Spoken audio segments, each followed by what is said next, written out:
ചലച്ചിത്ര സംവിധായകൻ മോഹൻ അന്തരിച്ചു. വിട പറഞ്ഞത് 80കളിലെ മലയാളികളുടെ സൗന്ദര്യബോധത്തെ സിനിമകളിലേക്ക് പകർത്തിയ സംവിധായകനാണ്. കൊച്ചിയിലെ സ്വകാര്യ ആശുപത്രിയിലായിരുന്നു അന്ത്യം. സംസ്കാരം നാളെ നടക്കും. വിട പറയും മുൻപേ ശാലിനി എൻ്റെ കൂട്ടുകാരി, ഇസബെല്ല, മംഗളം നേരുന്നു, അങ്ങനെ ഒരു അവധിക്കാലത്ത്, രചന, ആലോലം, പക്ഷേ, മുഖം തുടങ്ങി 25ഓളം ചിത്രങ്ങളുടെ സംവിധായകനാണ് അദ്ദേഹം. പി വേണുവിൻ്റെ സഹായിയായി തുടക്കം കുറിച്ച മോഹൻ പിന്നീട് ജോൺ പോളുമായി ചേർന്ന് മികവാർന്ന ചിത്രങ്ങളുടെ സംവിധായകനായി. മലയാളത്തിലെ ഗന്ധർവനായ പത്മരാജനോടൊത്തും അദ്ദേഹത്തിൻ്റെ ഇടവേള, ശാലിനി എൻ്റെ കൂട്ടുകാരി പോലെയുള്ള സിനിമകളിൽ ഒന്നിച്ചു പ്രവർത്തിക്കാനും അദ്ദേഹത്തിന് കഴിഞ്ഞു. മലയാള സിനിമയിലെ സുവർണകാലത്തെ മുൻനിര സംവിധായകനാണ് മോഹൻ.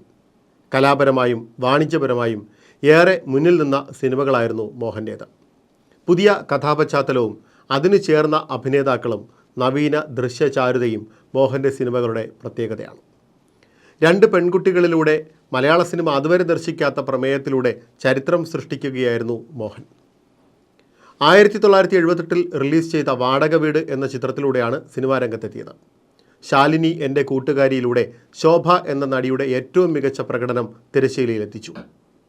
നെടുമുടി വേണുവിൻ്റെ തകർപ്പൻ അഭിനയത്തിലൂടെ പ്രേക്ഷകരുടെ ഹൃദയം പൊള്ളിച്ച സിനിമയായിരുന്നു വിട പറയും മുൻപേ. പക്ഷേ, അങ്ങനെ ഒരു അവധിക്കാലത്ത്, മംഗളം നേരുന്നു, തീർത്ഥം, മുഖം തുടങ്ങിയവ വളരെയധികം ശ്രദ്ധ നേടിയ ചിത്രങ്ങളാണ്. 2005 റിലീസ് ചെയ്ത ക്യാമ്പസ് ആണ് അവസാന ചിത്രം.